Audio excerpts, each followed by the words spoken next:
H-I-J-K. I see. Yeah. On top of that.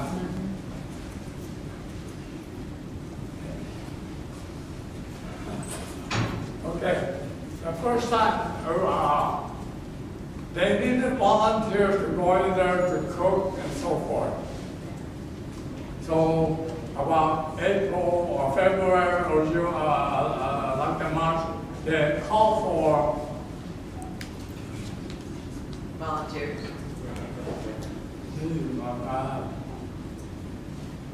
Volunteers to work in the kitchen. They hired cooks, helper, dishwasher, and so forth. Everything was set. They had about 50 or 60 recruits to go in there first. They went in there before 8 or 9. Then they got everything ready for the first batch to come in.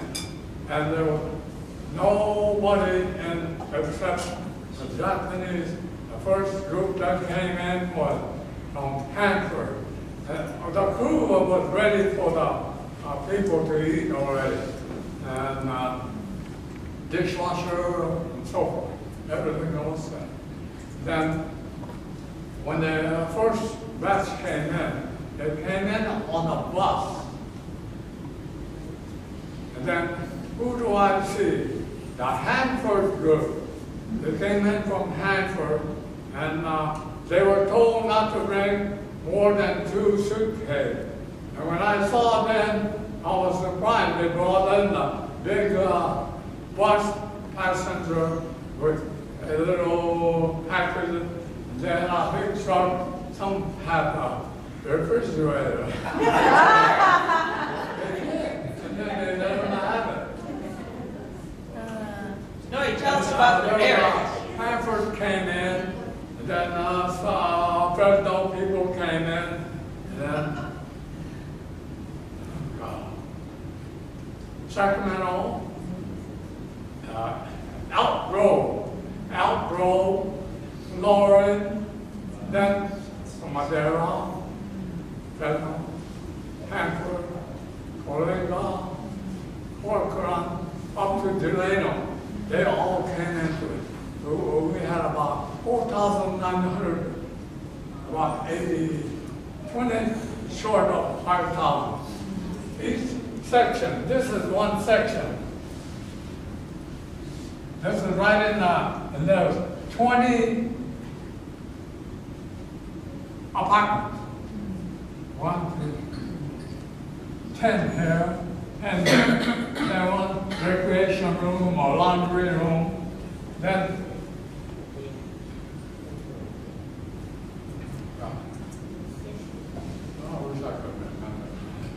Hey, Norm, tell us about the barracks. What were the barracks like? Okay, we were talking about the barracks. This is the barrack. There was 5 families in one barrack. And then the barracks, when we first went in there, we opened up the concrete floor, okay?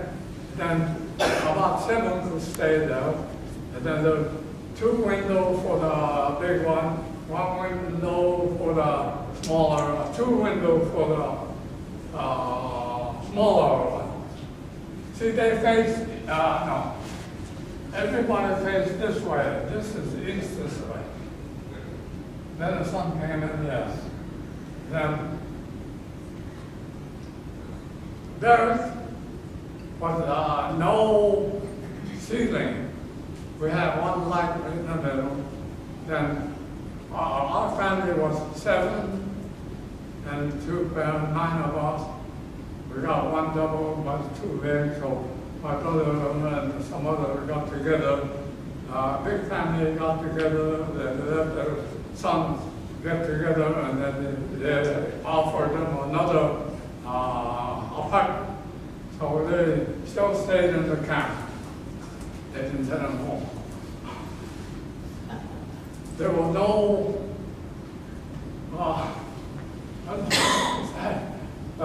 wall was 8 foot high.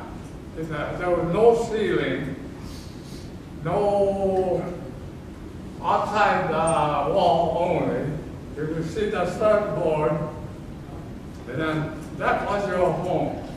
Concrete floor, they had concrete floor, asphalt, and Could you hear? wooden floor. Could you hear the people next door?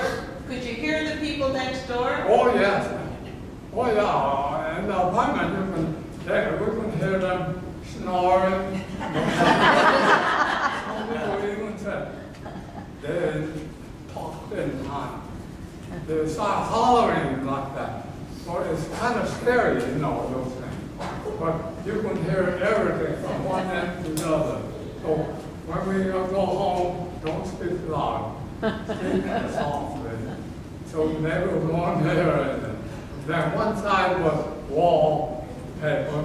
We see the stud. This side was wallpaper, wall, then stud on that, like that. They didn't have it all covered up. Then of course without a roof. But we could hear them snoring and so forth. Anything else? And then we were told to take only 2 suitcases. I volunteered because I could take maybe a bigger suitcase. Our family was big, so I took a lot of blankets to wrap around or something else. I couldn't carry it. When they took us to the fair by Ventura Street, and they helped me put it in. So I had about 4,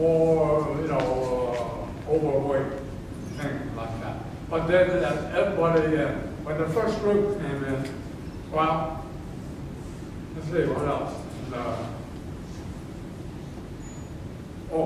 And then when we slept one morning time like that, we got quiet, you know. It was, I think, bed bug or something. And it was terrible. We showed it to us, we got some medicine, but it all came from the bed bug.